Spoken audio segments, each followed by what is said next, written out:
आइए आज हम लोग गुड्स के बारे में समझें कि ये जो गुड्स है, जर्नल एंट्री के समय गुड्स को लेकर थोड़ा सा कंफ्यूजन आता है कि गुड्स के लिए हम लोग क्या लिखें। तो देखो बाबू, गुड्स दो प्रकार का होता है।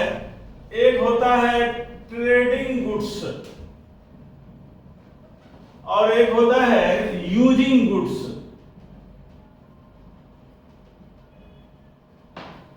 ट्रेडिंग गुड्स का मतलब होता है वह वस्तु या माल जिसका हम लोग व्यापार करते हैं।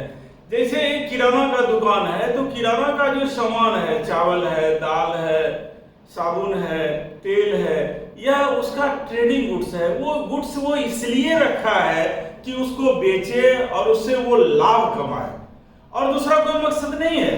तो यहाँ पर गुड्स परचेज भी होता है, गुड्स सेल भी होता है, गुड्स रिटर्न भी होता है। तो गुड्स के लिए हम लोग क्या लिखें, तो गुड्स को हम लोग यहाँ अलग अलग वर्गों में बांट कर देखते हैं। जब हम लोग वस्तु को खरीदते हैं तो वहां पर सवाल में आपको रहेगा गुड्स परचेज्ड, तो यहां पर हम लोग कहेंगे परचेज अकाउंट।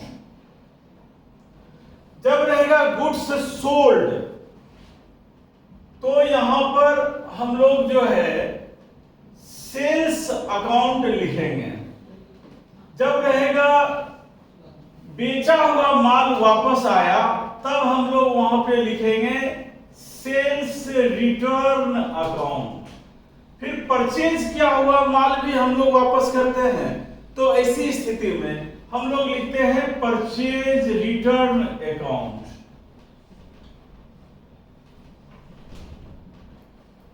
इसके अलावे हम लोग माल जब ब्रांच अपना है तो माल वहां भी भेजना है, तो हम लोग लिखते हैं goods supplied to branch account.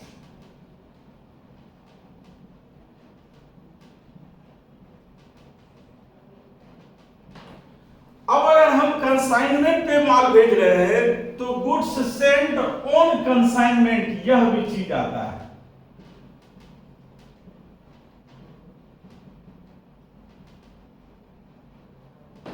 अब आप यहां पर देख सकते हैं कि ट्रेडिंग गुड्स जिसका हम व्यापार करते हैं वो कितने भाग में बट गया, लेकिन लिखा तो जाता है गुड्स।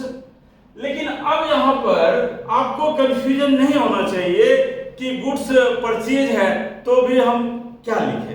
नहीं तो क्या लिखते हैं लोग, गुड्स परचेज हुआ तो भी गुड्स, गुड्स सोल्ड हुआ तो भी गुड्स।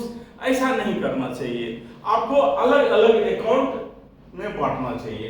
अब आइए यूजिंग गुड्स किसको कहते हैं। यूजिंग गुड्स का मतलब होता है वह वस्तु या माल या संपत्ति जिसको हम लोग यूज करने का काम करते हैं, उनको बेचना हमारा कोई मकसद नहीं होता है। जैसे एक किराना का दुकान का हमने यहाँ पे उदाहरण लिया था। किराना की दुकान में क्या होता है, किराना की दुकान में जो है दाल है, चावल है, ये हम लोग बेचते हैं। ये दाल चावल खरीदे भी है इसलिए कि हमको बेचना है, लाभ कमाना है।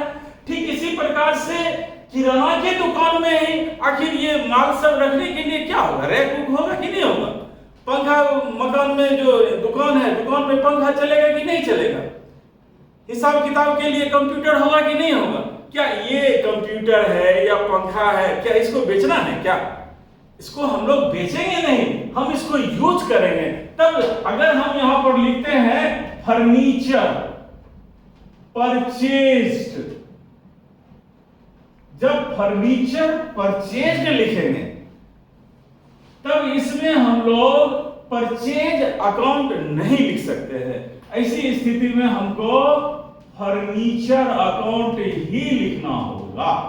अगर हम लिखते हैं कंप्यूटर सोल्ड, यहां पर